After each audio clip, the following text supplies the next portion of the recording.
जो स्टोन आपको वेल्थ दे रहा है, हो सकता है वही स्टोन आपका एक्सीडेंट भी करवा दे। पर्ल यानी कि मोती, ये एक ऐसा स्टोन है जो ज्यादा नुकसान नहीं करता है। मार्स का हमारा स्टोन होता है मूंगा। एट्थ हाउस हमारा रिसर्च वर्क को, स्पिरिचुअलिज्म को, ओकल्ट स्टडीज को, जैसे कि एस्ट्रोलॉजी को भी रिप्रेजेंट करता है। तो ये आपकी इंट्यूशन को बूस्ट करने में हेल्प करेगा। सोशल मीडिया में आप सोचेंगे कि सक्सेस पाने का कौन सा स्टोन है, तो वो एमराल्ड है। ये आपके बिजनेस के लिए, वेल्थ के लिए, आपके करियर के लिए बहुत एक्स्ट्राऑर्डिनरी चीजें कर सकता है। नमस्कार दोस्तों, आज हम स्टोन्स के बारे में बात करें। स्टोन्स एक बहुत ही इंपॉर्टेंट पार्ट है एस्ट्रोलॉजी का, पर ये स्टोन्स हमें बहुत सोच समझ के पहनने चाहिए। जो स्टोन आपको वेल्थ दे रहा है, हो सकता है वही स्टोन आपका एक्सीडेंट भी करवा दे। जो स्टोन आपके रिलेशनशिप इंप्रूव कर रहा है आपके पार्टनर के साथ, हो सकता है वही स्टोन आपके बच्चों के साथ आपके रिलेशनशिप को खराब कर दे। मैं खुद एक डॉक्टर हूँ और मैं आपको यही रेकमेंड करूंगा कि आप स्टोन्स को प्रिस्क्रिप्शन की तरह ही ट्रीट करें। ज़्यादातर स्टोन्स हमारे ऐसे होते हैं जो हम नहीं पहन सकते बिना एस्ट्रोलॉजर की कंसल्टेशन के। कुछ ही स्टोन ऐसे हैं जैसे कि आपका मून का स्टोन जो कि पर्ल आ जाता है, जो कि आप बिना कंसल्टेशन के भी ले सकते हैं क्योंकि इतना नुकसान नहीं करता है, मोती ज़्यादा आपको नुकसान नहीं करेगा। वीडियो के आखिर में मैं आपको वो स्टोन्स बताऊंगा जो ज़्यादा नुकसानदायक है, जो आपने बिल्कुल भी अपने आप से नहीं लेने। ये स्टोन आपके बॉडी स्ट्रक्चर, आपके बॉडी वेट, हर चीज़ को देख के ही रेकमेंड करे जाते हैं, और आपके पूरे हॉरोस्कोप को देखने के बाद। और कुछ ऐसे स्टोन भी मैं बताऊंगा जिसमें ज़्यादा टेंशन नहीं है, आप खुद भी अपना हॉरोस्कोप देख के, समझ के आप उन स्टोन्स को यूज़ कर सकते हैं। तो सबसे पहले हम देखते हैं सन को। सन का जो हमारा स्टोन होता है वो होता है रूबी। रूबी को हम मानिक भी बोलते हैं, जिसको कई बार हम मनी के नाम से भी बुलाते हैं। अगर आपको कोई भी हेल्थ प्रॉब्लम है या आपकी अथॉरिटी के साथ, गवर्नमेंट के साथ प्रॉब्लम, तो ये स्टोन आपके लिए बेनिफिशियल है। कई लोगों के केस में हम ये स्टोन रेकमेंड करते हैं, खास करके जिनको गवर्नमेंट से कॉन्ट्रैक्ट चाहिए होते हैं। गवर्नमेंट कॉन्ट्रैक्ट दिलवाने के लिए, बिजनेस के लिए, लीडरशिप क्वालिटीज के लिए, ऐसे कामों के लिए स्टोन बहुत अच्छा है। किसी को अगर बोन की या हार्ट की प्रॉब्लम रह रही है, उन लोगों के लिए भी ये स्टोन काफ़ी अच्छा है। मगर ये स्टोन आपने बिना कंसल्टेशन के नहीं लेना है। जनरली जब हम हेल्थ की बात करते हैं तो हमारे 3 मेजर स्टोन आ जाते हैं, जिसमें हमारा सन, मार्स और मून आ जाते हैं। इन तीनों के स्टोन ही हमारे लिए बेनिफिशियल रहते हैं जब हम हेल्थ को कंसिडर करते हैं। ऐसे ही जब हम देखेंगे कि बिज़नेस में या वेल्थ में, करियर में, तो हमारा जुपिटर, सैटर्न और मरकुरी, ये तीनों के स्टोन हमारे बेनिफिशियल रहते हैं।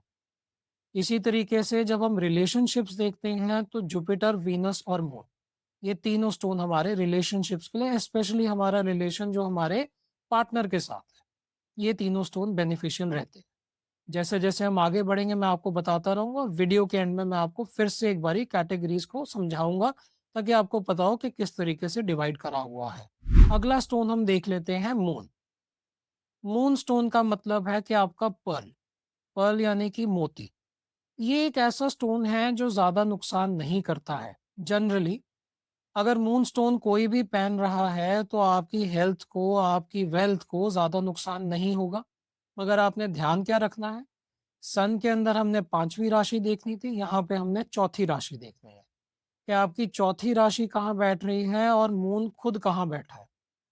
अगर आपके दोस्ताना हाउसेज में या किसी बेनिफिशियल आपको लगता है कि नहीं हाउसेज में है, तो आप इस स्टोन को मत पहनिए। मेनली हमारे 6, 8, 12 में तो बिल्कुल भी नहीं होना चाहिए, ना चौथी राशि ना आपका मून। ऐसे केसेस में वो नुकसान कर सकता है। पर अगर आप छोटे साइज का मून का पहन रहे हैं तो आपको इमोशनल स्टेबिलिटी देगा, आपको एक मेंटल कामनेस देगा, आपकी मदर की हेल्थ को भी इम्प्रूव करने में बेनिफिशियल रहेगा, आपकी डिसीजन मेकिंग में भी अच्छा रहेगा, और जिन लोगों को बहुत एंग्जाइटी होती है उनके लिए भी बहुत बेनिफिशियल रहता है मूनस्टोन। अगला हम देख लेते हैं मार्स। मार्स का हमारा स्टोन होता है मूंगा। ये स्टोन ज्यादातर उन लोगों के लिए बेनिफिशियल रहता है जिनको एनर्जी की प्रॉब्लम है। जैसे सन में आपकी एक एनर्जी डाउन रहती है, इसमें भी आपको वाइटैलिटी की, एनर्जी की एक प्रॉब्लम रहेगी। आपके अंदर करेज की भी प्रॉब्लम होगी, आप डिसीजन मेकिंग नहीं कर पा रहे होंगे। ये स्टोन उन लोगों के लिए भी बहुत बेनिफिशियल रहता है, जो लोग प्रॉपर्टी डीलिंग में। हमने अपने क्लाइंट को जो प्रॉपर्टी डीलर है, उनको भी ये स्टोन दिया था, क्योंकि उनकी काफ़ी टाइम से प्रॉपर्टी डीलिंग रुकी हुई थी। वो कंस्ट्रक्शन के बिज़नेस में थे।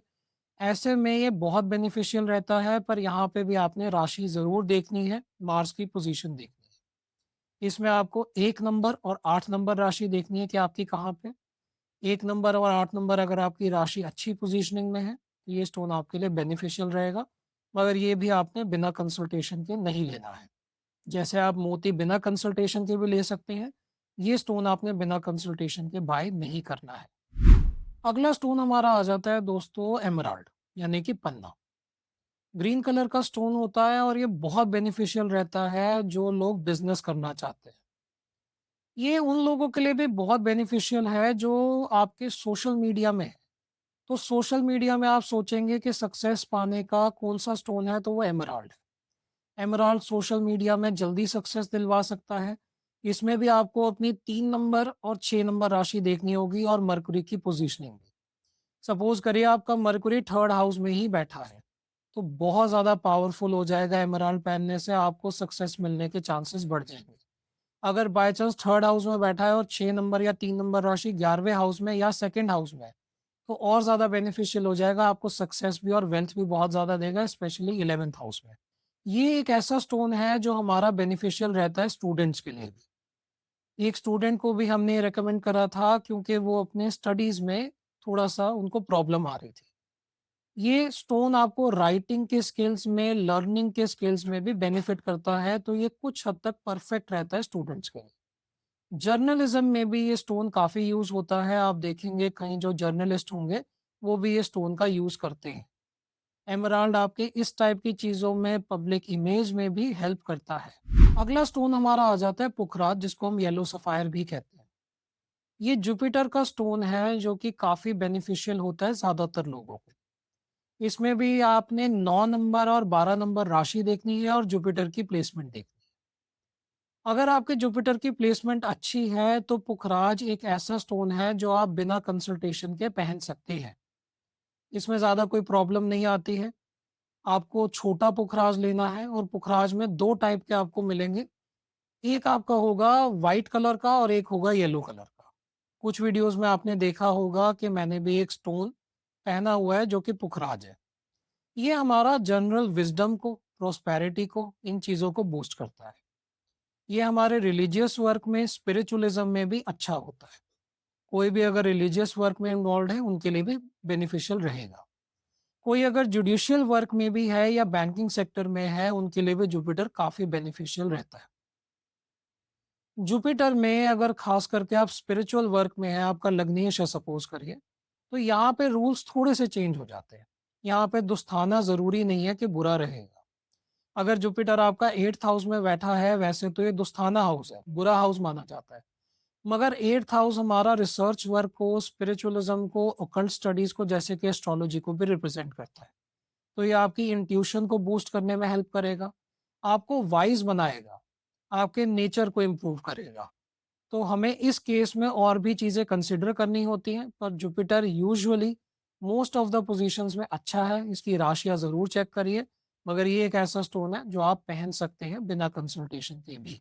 अगला स्टोन हमारा आ जाता है वीनस का, जो कि है डायमंड। डायमंड एक महँगा स्टोन है जिसमें कई बारी लोग अल्टरनेटिव भी यूज़ करते हैं, जैसे कि ज़रकन या ओपल, जो कि हमारे ठीक रहते हैं, पर डायमंड जितने अच्छे रिज़ल्ट नहीं देते।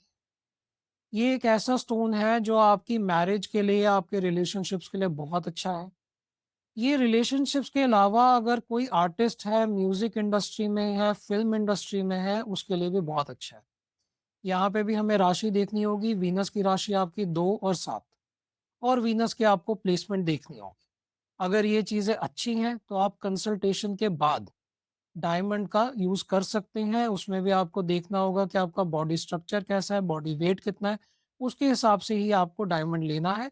और आपके म्यूज़िक, आर्ट्स इंडस्ट्री वालों के लिए और आपके रिलेशनशिप के लिए इन जनरल, और जो लोग लग्जरी सीक कर रहे हैं, जिनका खास करके सेकंड हाउस का लॉर्ड बन रहा है या सेकंड हाउस में आके बैठ रहा है, उनके लिए वीनस काफ़ी अच्छा रहता है। अगला आ जाता है दोस्तों हमारा ब्लू सफ़ायर। ये एक ऐसा स्टोन है जो कि काफ़ी डेंजरस भी हो सकता है और बहुत बेनिफिशियल भी हो सकता है। ये सैटर्न का स्टोन होता है और सैटर्न एक ऐसा प्लैनेट है जो बहुत ज़्यादा आपको जज करता है।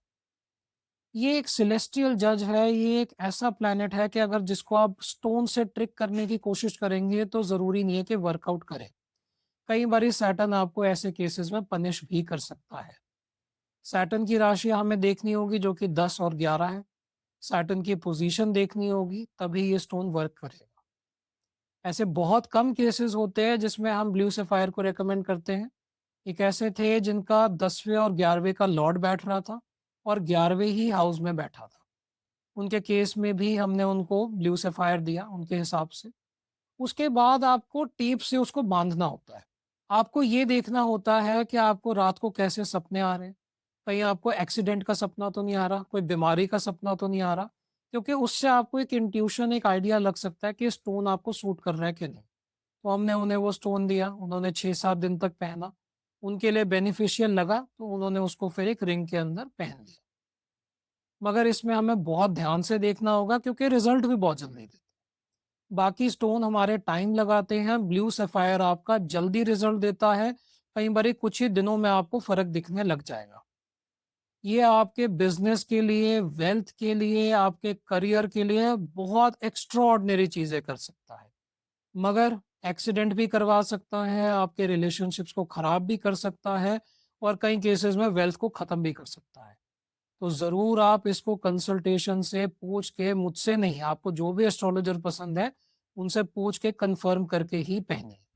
अब हम आ जाते हैं आखिरी 2 पे, शैडो प्लैनेट पे, जिसमें हमारा पहला आ जाता है हेज़ोनाइट, जिसको गोमेट भी कहते हैं। इसके अंदर हमारा राहु का जो स्टोन है, वो बहुत बेनिफिशियल रहता है कोर्ट केसेस में। अगर किसी के कोर्ट केसेस अटके हुए हैं, उसमें हम राहु के स्टोन को रिकमेंड करते हैं। अगर किसी के बाय चांस कन्फ्यूजन है लाइफ में बहुत ज़्यादा, खास करके डिसीजन मेकिंग में, उसमें भी राहु हमारा बेनिफिशियल रहता है कि हम राहु का स्टोन पहने। ये नज़र उतारने के भी काम आता है, कई लोगों को जिनको लगता है कि नज़र लग गई है, उन केसेस में भी राहु का स्टोन हमारा घुमेट बेनिफिशियल रहता है। इस स्टोन को भी हमने बिना सोचे समझे नहीं पहनना है, कंसल्ट करके ही पहनना है, नहीं तो ये स्टोन भी आपको नुकसान कर सकता है। आखिरी स्टोन हमारा आ जाता है दोस्तों कैट्स आई, जिसको हम लहसुनिया भी कहते हैं, जो हमारा केतु का स्टोन। अगर कभी-कभी जैसे कि मैंने आपको बताया राहु में आपको लगता है नज़र लग गई है, पर फिर भी आपने स्टोन पहना, गोमेड पहना, असर नहीं आया। तो लहसुनिया एक ऐसा स्टोन है जो बहुत डीप तंत्र को भी, बहुत डीप मंत्र को भी, इन चीज़ों के अगेंस्ट भी काम करता है। ये एक ऐसा स्टोन है जो बहुत स्पिरिचुअल स्टोन होता है, आपको स्पिरिचुअल इंक्लिनेशन देगा। कई लोगों को जिनको मिस्टिकल डिजीज़ हो गई है, कोई उसका इलाज नहीं मिल रहा है, उनके लिए भी हेल्पफुल रहता है। आपको इस स्टोन को पहनते हुए एक चीज़ का और ध्यान रखना है कि कई बारी इसका एक इफ़ेक्ट ये भी आता है कि आपको लोगों से डिटैच करता रहेगा। आपकी सडनली अपने आस-पास वालों से लड़ाई होने लग जाएगी, आपके अपने हस्बैंड से, अपनी वाइफ़ से, अपने बच्चों से, सबसे आपको एक डिटैचमेंट फ़ील होगी। तो ये स्टोन को भी हमें बहुत सोच समझ के पहनना चाहिए। हाँ, इस स्टोन को अब हम इस वे में भी यूज़ करते हैं कि जिन लोगों को फॉरेन लैंड का डिज़ायर हो, उन लोगों के लिए भी ये स्टोन हम रिकमेंड करते हैं क्योंकि ये स्टोन काफ़ी बेनिफिशियल रहता है जो फॉरेन लैंड में जाना चाहते हैं। मगर उसमें भी हमें देखना पड़ेगा कि केतु की पोज़ीशनिंग क्या है? केतु का डिस्पोज़िटर यानी कि केतु जिस राशि में बैठा है, वो खुद जाके कहाँ बैठा है, वो भी हमें देखना पड़ेगा। ऐसे केस में हम ये स्टोन को रिकमेंड कर सकते हैं, पर ये स्टोन भी आपने बिना कंसल्टेशन के, बिना एस्ट्रोलॉजर से मिले नहीं लेना है। तो दोस्तों हमने सारे 9 स्टोन जो मेजर हमारे नवग्रह होते हैं, उनके स्टोन्स को समझा। मैं आपको एक बारी फिर से कैटेगराइज़ेशन बता देता हूँ कि हम इनको किस तरीके से कैटेगराइज़ कर सकते हैं, बेसिकली समझने के लिए कि हमें किस एस्पेक्ट में ग्रोथ चाहिए। अब हर कोई स्पिरिचुअल ग्रोथ तो चाहता नहीं है, तो केतु का स्टोन हमारे इसमें नहीं आएगा। इस तरीके से अगर हम देखें तो हमारे मेजर क्या कैटेगराइजेशन बनेगी। ज़्यादातर लोगों को करियर और वेल्थ चाहिए, तो इसमें हमारा जुपिटर स्टोन यानी कि येलो सफ़ायर बहुत हेल्पफुल रहता है। ये स्टोन जैसा कि मैंने आपको पहले भी बताया पहन सकते हैं, ज़्यादा टेंशन की बात नहीं है, ज़्यादा प्रॉब्लम नहीं आएगी। एमराल्ड और ब्लू सफायर भी बेनिफिशियल रहता है, यानी कि मरकुरी का और सैटर्न का स्टोन। अगर आप अपने रिलेशनशिप्स को इम्प्रूव करने का सोच रहे हैं तो आपका जुपिटर का स्टोन बेनिफिशियल रहेगा, यानी कि फिर से आपका येलो सफायर। इसमें आपका डायमंड बेनिफिशियल रहेगा, जो आपके पार्टनर के साथ आपके रिलेशन अच्छे कर सकता है। और आपका मून स्टोन भी अच्छा रहेगा, यानी कि आपका मोती। ऐसे ही अगर हम देखेंगे कि हमारा कौन सा बेनिफिशियल रहेगा हेल्थ के लिए, तो आपका सन बेनिफिशियल रहेगा, यानी कि रूबी। आपका मार्स बेनिफिशियल रहेगा। और आपका एक और जो बेनिफिशियल हमारा रहता है वो है मून, क्योंकि मेंटल हेल्थ भी बहुत इंपॉर्टेंट होती है, तो मून मेंटल हेल्थ को भी बढ़ाने में, बेटरमेंट करने में हेल्प करता है। आपने एक कॉमन चीज देखी होगी कि जुपिटर और मून रिपीट हो रहे हैं, दो दो कैटेगरीज में आ रहे हैं। और यही दो स्टोन है जो सेफ भी है। जैसा कि मैंने आपको वीडियो के शुरू में बताया था कि आखिरी में मैं आपको एक बारी फिर से समझाऊंगा कि कौन से स्टोन सेफ है। तो जो मैंने आपको भी कैटेगराइजेशन बताई, उसमें जो दो स्टोन रिपीट हो रहे हैं, येलो सफायर और मोती, ये आप रिगार्डलेस ले सकते हैं छोटे साइज का, अपनी लाइफ को इम्प्रूव करने के लिए। बस एक बार ये देख लीजिए, अब मून के केस में आपके 4 नंबर राशि कहाँ है, और जुपिटर के केस में, येलो सफायर के केस में, पुखराज के केस में 9 और 12 नंबर राशि। अगर जुपिटर की मून की पोजीशन अच्छी है तो ये दो स्टोन आपके लिए बेनिफिशियल रहेंगे। इसके लिए आपको कंसल्टेशन की जरूरत नहीं है। तीन ऐसे स्टोन है जिसमें हमें हर हालत में कंसल्टेशन लेनी ही है। एक हमारा राहु का स्टोन, एक हमारा केतु का स्टोन, और एक हमारा सैटर्न। यानी कि हमारा राहु में गोमेड, हमारा केतु में कैट्स आई वाला जो हमने देखा था, और एक हमारा जो हमने देखा सैटर्न में ब्लू सफायर। ये तीन स्टोन हमने किसी भी हालत में बिना कंसल्टेशन के नहीं लेने। ऐसे ही सन और मार्स के स्टोन भी जो है वो हमें देख के लेने चाहिए, एक बार कंसल्ट करके लेने चाहिए, पर ये कंपैरेटिवली लेस हार्मफुल है। अगर आपको लगता है कि आपको स्टोन पहन रहे हैं या आपको स्टोन लेना चाहते हैं, तो आप स्टोन का नाम, आपको स्टोन का नाम लिखना है कि आप कौन सा स्टोन पहनना चाहते हैं या पहन रहे हैं। आपने लिखना है कि आपका वो प्लैनेट, जैसे कि अगर हम एग्जांपल ले लें जुपिटर, तो आपने बताना है जुपिटर की पोजीशन क्या है, वो किस हाउस में है। आपने बताना है जुपिटर की जो दो राशियां 9 और 12 वो कहाँ है। उसके लिए आप अपना लगन मेंशन कर दीजिए, मुझे पता चल जाएगा। तो मैं आपको गाइड कर पाऊंगा कि ये स्टोन आपके लिए बेनिफिशियल है या नहीं है एक इनिशियल ग्लांस पे। मगर अगर आप डीपर कंसल्टेशन चाहते हैं, अगर आप चाहते हैं कि आपके हॉरोस्कोप पे, नक्षत्र के बेसिस पे सारी चीजें देख के करा जाए, तो आप हमारी वेबसाइट पे जाके कंसल्टेशन बुक कर सकते हैं। नहीं तो जो नंबर दिया हुआ है, आप इस नंबर पे व्हाट्सएप मैसेज कर सकते हैं, अपनी कंसल्टेशन बुक कर सकते हैं, जिसमें हम आपको गाइड कर पाएंगे कि कोई आप स्टोन लेने की सोच रहे हैं तो वो बेनिफिशियल है या नहीं है। ज़रूरी नहीं है दोस्तों आप मुझसे कंसल्टेशन लीजिए, पर ये एक ऐसी चीज़ है जो आपको कंसल्टेशन लेके अपने कोई भी एस्ट्रोलॉजर जिस पे भी आप ट्रस्ट करते हैं, आपके लोकल एस्ट्रोलॉजर है या आपको कोई ऑनलाइन मिले हैं, आप उनसे कंसल्ट करके ही लीजिए। बिना कंसल्टेशन के मत लीजिए। आजकल के ज़माने पे एक बहुत बड़ा डाउट आ जाता है कि एस्ट्रोलॉजी वर्क करती है कि नहीं? क्या एआई से पूछ के ले लूँ? आने वाले वीडियो में मैं इन चीज़ों को भी कवर करूंगा कि एआई और एक असली एस्ट्रोलॉजर में कितना फ़र्क होता है। अभी के लिए मैं आपको बस यही रेकमेंड करूंगा कि जब भी आप कोई स्टोन ले, उसको बहुत सीरियसली लें, उसको एक प्रिस्क्रिप्शन की तरह समझे जैसे एक डॉक्टर से होता है, और सोच समझ के ही बाय करिए। इस वीडियो के लिए इतना ही। धन्यवाद। अगर आपको हमारा वीडियो पसंद आया तो आप वीडियो को लाइक कर सकते हैं, चैनल को सब्सक्राइब कर सकते हैं, और हमें डिफरेंट सोशल मीडिया प्लेटफॉर्म पे फॉलो भी कर सकते हैं।